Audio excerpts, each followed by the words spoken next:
नमस्ते भाई और बहनों, आज बात करेंगे 29 जून मंगलवार मुख्य समाचार ट्यूडेज ब्रेकिंग न्यूज़ और आप देख रहे हैं एरियल न्यूज़।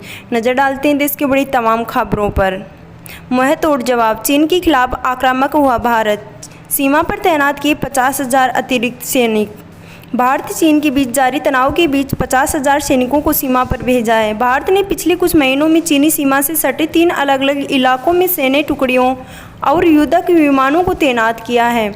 ड्रैगन की विस्तारवादी नीति पर लगाम कसने और चीन सीमा पर कड़ी निगरानी के लिए भारत ने करीब 2 लाख सैनिकों को तैनात किया, जो पिछले साल के मुकाबले 40% ज़्यादा है।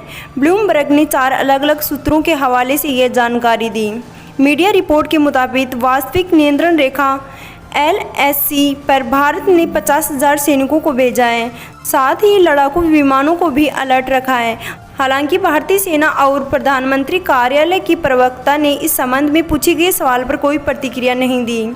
और इसी के साथ साक्षात्कार, क्या सपा संग होगा रालोद का गठबंधन? जयंत बोले, इस बार शेर की तरह लड़ेंगे किसान।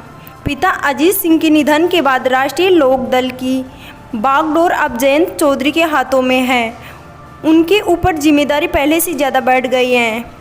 उन्होंने पार्टी की विचारधारा और रणनीति पर बेबाकी से राय रखी। कभी किसानों के एक छत्र नेता रहे चौधरी चरण सिंह की विरासत अब उनके पौत्र जयंत चौधरी ने संभाल ली है। पिता अजीत सिंह के निधन के बाद जयंत अब राष्ट्रीय लोक दल के अध्यक्ष हैं। पार्टी का कामकाज संभालने के बाद जयंत चौधरी ने अपनी भावी राजनीति, किसान आंदोलन, उत्तर प्रदेश चुनाव, सपा रालोद रिश्तों और अन्य मुद्दों पर बातचीत की है। और इसी के साथ सुप्रीम कोर्ट स्वास्थ्य के विषय को राज्य सूची से केंद्रीय सूची में डालने की मांग वाली याचिका खारिज। सुप्रीम कोर्ट ने सोमवार को उस याचिका पर विचार करने से इनकार कर दिया, जिसमें केंद्र सरकार को निर्देश देने की गुहार लगाई गई थी कि स्वास्थ्य को राज्य सूची से निकालकर केंद्रीय सूची में डाल दिया जाए।